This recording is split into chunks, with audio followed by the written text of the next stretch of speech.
Todos hablan, todos dicen, pero solo palabras autorizadas pasan por nuestro rancho. Entrevista en Bonito Cuelgue.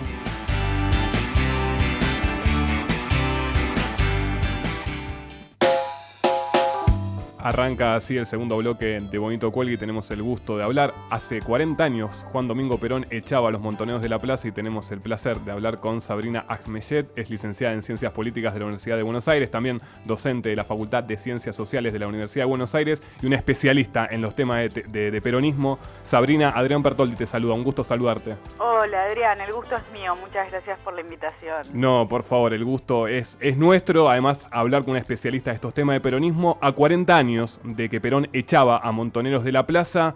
¿Qué significó este hecho histórico en la historia argentina? A ver, lo primero que hay que entender es que este hecho puntual de echarlos de la plaza fue parte de un proceso y de algo que se venía a venir. Digo, no sucedió que Perón dijo lo que dijo ese 1 de mayo hace 40 años y tomó al propio Perón y a los montoneros de sorpresa. Esto no fue así. Y algo importante para recordar, todos nosotros recordamos esa parte cuando les dice jóvenes imberbes, ¿no? Sí, es un latiguillo que aparece, y más en estos tiempos, ¿no? Absolutamente, está súper presente entre nosotros. Pero una de las cosas que a mí me gusta recordar de ese día es que aparte de decirles jóvenes imberbes, Perón les dijo infiltrados que trabajan adentro y que traidoramente son más peligrosos que los que trabajan de afuera, sin contar que la mayoría de ellos son mercenarios que trabajan al servicio del dinero extranjero. Concreto, Perón, digamos, claro, ¿no? Sin titubeos. Lo de jóvenes imberbes pasaba a ser casi una caricia, ¿no? Al lado de esto otro que también les dijo en ese momento. Me parece importante, Sabrina, porque el hecho audiovisual de Perón, porque 2 meses después Perón muere. Digamos, es una cuestión muy importante históricamente para analizar, ¿no? De este 1 de mayo al 1 de julio, cuando Perón muere, marca también el devenir de la política argentina, y hoy por hoy, con la perspectiva del tiempo y a partir de tu cuestión estudiosa del peronismo, ¿cómo ves el fenómeno de montoneros en aquel momento? No es una pregunta sencilla ni corta, pero bueno, digamos, hoy por hoy, porque en los últimos tiempos se vieron hasta banderas en el Cabildo de montoneros. ¿Qué significado para aquellos que no lo conocen, los jóvenes que no los conocen? Sí, el último tiempo, y bueno, en gran parte también porque este gobierno y el de Néstor Kirchner también se ocuparon, hubo una vuelta muy fuerte a los 70 y a repensar el tema de la violencia política, ¿no? Que parecía que en los 80 y en los 90 se había saldado en principio, acá se volvió a abrir. ¿Qué fue Montoneros? Para entender a Montoneros hay que entender la lógica de los años 70 en el mundo. En América Latina, con las guerrillas acá, pero también en las guerrillas tercermundistas del resto de los países y plena Guerra Fría. 2 proyectos absolutamente enfrentados en donde el comunismo era una opción y sobre todo era muy posible pensar que otro mundo, este lema de otro mundo es posible, bueno, en los 70 era más real que nunca. Y eso llevaba a muchos a pensar que el camino eran las armas. Y acá tuvimos a montoneros, pero también tuvimos ERP, también tuvimos FAP, FAL, muchas guerrillas diferentes, que montoneros era posiblemente la más importante dentro del peronismo. Y por eso en la relación con Perón a nosotros nos importa tanto. El hecho que vos mencionabas, 1 de mayo, los echa a los montoneros de la plaza y muere justo 2 meses después. Sí, Estos montoneros les va a servir para seguir existiendo en los años sucesivos, porque si Perón hubiera seguido vivo, posiblemente, y acá estoy entrando en conjeturas, con la palabra de Perón constantemente en contra de Montoneros, Montoneros no hubiera tenido ni la legitimidad que reclamaba ni la posibilidad de ser ellos los intérpretes de Perón. Se pueden convertir en los intérpretes de Perón y hacer esta división entre ellos como izquierda y los que gobernaban, Isabelita, López Rega, la AAA, como derecha, porque Perón ya murió. Buenas tardes, Sabrina. Iván Alexis Nordi. Hola, mucho gusto. Igualmente. Te quería consultar acerca del hecho puntualmente respecto a, porque en el inconsciente colectivo escuchamos el audio, sabemos de qué se trata, quedó como que el día que Perón echó a los montoneros de la plaza. Vos también dijiste que ya esto venía decantándose. ¿Efectivamente los echó de la plaza o digamos que los cuestionó y decidieron irse? Los invitó a dejar las armas. A ver, ¿cuál había sido la estrategia de Perón desde el golpe del 55 durante todo su exilio? Su idea era que los gobiernos, ya fueran militares o civiles que gobernaron durante esa época, eran ilegítimos. ¿Por qué? Porque el peronismo estaba proscripto. En ese contexto, Perón consideraba que el uso de las armas era una herramienta más. Lo que Perón no veía como correcto, y aparte obviamente por lo que significaba en términos personales y políticos para él, era que esta lucha siguiera una vez que el peronismo no solo se había levantado su proscripción, sino que primero había accedido Cámpora al poder y después él mismo ya estaba gobernando. Entonces, ¿por qué tenían que seguir existiendo los montoneros como guerrilla? Bien. Y respecto a lo que comentaste, a las otras palabras de Perón de aquel día, es un poco paradójico que haya usado ese tipo de vocablos para con los montoneros para defender justamente a López Rega, ¿no? Sí, lo es, porque eran las acusaciones propias de montoneros esa, ¿no? Ahí se ve cómo unos y otros usaban acusaciones cruzadas diciéndose lo mismo. Hay un libro que tiene unos pocos años de Hugo Besetti que se llama Sobre la violencia revolucionaria, que es un libro que yo recomiendo muchísimo para los que estén interesados en este periodo, en el que se muestra muy bien que la violencia desde el Estado empezó antes que con los militares en el 76 y que Perón ya autorizó el uso de la violencia, ¿cómo la llamamos? Ilegítima en este caso, ahí es más problemática, ¿no? Porque viene de un gobierno elegido legal y legítimamente, pero que acudía a medios clandestinos para perseguir a quienes no estaban de acuerdo. Y ahí queda claro que el enfrentamiento con montoneros era muy fuerte, desde el momento mismo en el que Perón empieza a pensar su vuelta a la Argentina. Estamos hablando con Sabrina Ahmeyet, es politóloga y especialista en los temas de peronismo. Sabrina, la semana pasada hablábamos con Silvia Mercado, es una periodista que escribió varios libros acerca de peronismo, y yo le pregunté, y te hago la misma pregunta a vos, ¿qué te sedujo del peronismo para que sea tu estudio, tu análisis de caso en tu carrera profesional? Para mí es imposible entender la Argentina y la historia argentina sin el peronismo. A diferencia de Silvia Mercado, que en su momento tengo entendido que ella fue peronista. Sí, nos dijo que sí. Y que de hecho se fue decepcionada. Bueno, yo no tengo ningún pasado peronista, pero me parece que hay algo en el peronismo como forma cultural que supo interpretar muy bien los valores de la Argentina. Y que el peronismo, me parece que hoy lo seguimos viendo eso, es mucho más que un partido político, son muchos partidos políticos, es más también que un movimiento, y a mí no me interesa demasiado meterme en esta distinción entre partido y movimiento, pero lo que sí me interesa remarcar es que el peronismo es una forma que la mayoría de los argentinos evidentemente sienten como propia, se sienten identificados y eligen para que gobierne.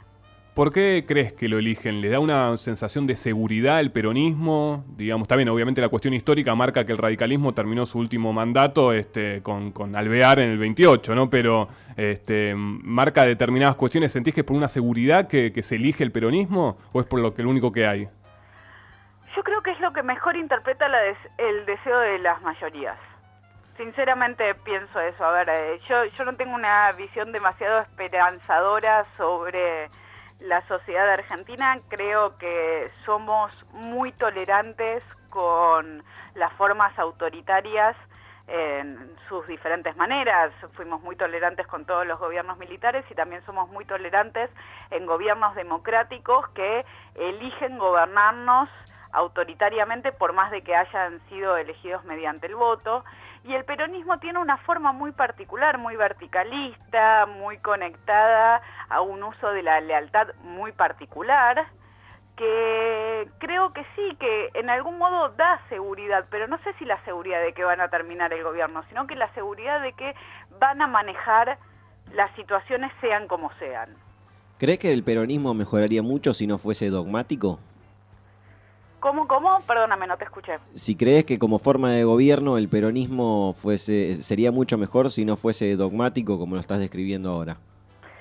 Es que sí, me quedo pensando alrededor de la palabra dogmático, porque si es dogmático tiene un dogma lo suficientemente blando que cambia todo el tiempo. A ver, yo rescato mucho a personas que están adentro del peronismo y que quieren pensarse a sí misma y que quieren pensar la sociedad y que están en contra sobre todo de formas autoritarias del manejo del poder.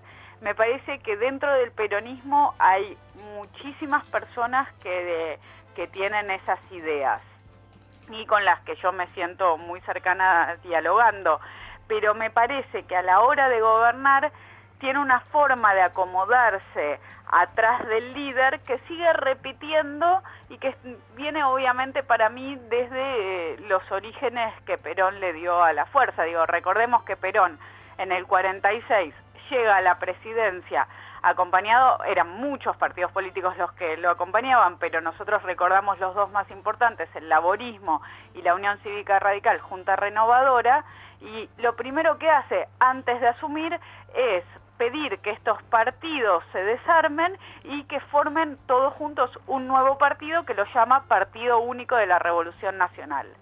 Este Partido Único de la Revolución Nacional, de hecho, nunca termina de arrancar su funcionamiento, porque rápidamente se convierte en el 47 en el Partido Peronista.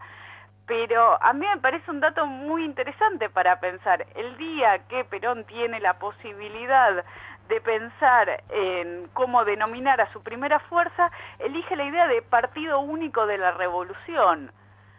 Y ahí hay una visión muy autoritaria de la política. Que se trasladó con el tiempo, ¿no? Podemos discutir diferentes corrientes históricas, pero el peronismo de revolucionario tuvo, no lo tuvo. ¿Cómo ves esa cuestión de la palabra revolucionario? Difícil. Lo primero que creo que hay que entender cuando uno habla de revolución es que la revolución rusa es una revolución, sí. La revolución cubana es una revolución, entonces ahí nosotros nos acomodamos rápidamente en el imaginario de revoluciones de izquierda. Sí.